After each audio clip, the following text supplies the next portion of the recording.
1 Samuel 8. Israel asks for a king. When Samuel grew old, he appointed his sons as Israel's leaders.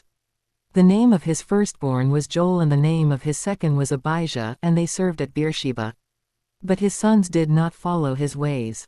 They turned aside after dishonest gain and accepted bribes and perverted justice. So all the elders of Israel gathered together and came to Samuel at Ramah. They said to him, "You are old, and your sons do not follow your ways. Now appoint a king to lead us, such as all the other nations have." But when they said, "Give us a king to lead us," this displeased Samuel, so he prayed to the Lord. And the Lord told him, "Listen to all that the people are saying to you. It is not you they have rejected, but they have rejected me as their king.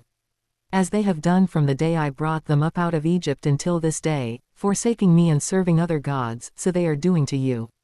Now listen to them, but warn them solemnly and let them know what the king who will reign over them will claim as his rights."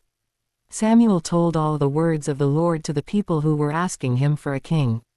He said, "This is what the king who will reign over you will claim as his rights. He will take your sons and make them serve with his chariots and horses, and they will run in front of his chariots.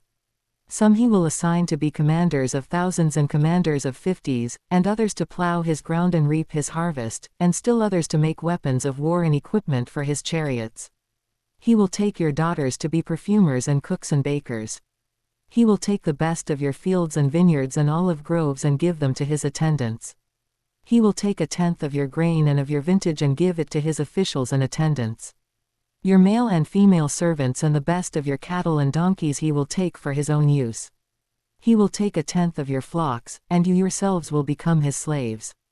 When that day comes, you will cry out for relief from the king you have chosen, but the Lord will not answer you in that day." But the people refused to listen to Samuel. "No," they said, "we want a king over us. Then we will be like all the other nations, with a king to lead us and to go out before us and fight our battles."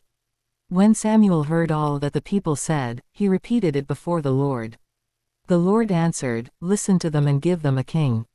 Then Samuel said to the Israelites, "Everyone go back to your own town."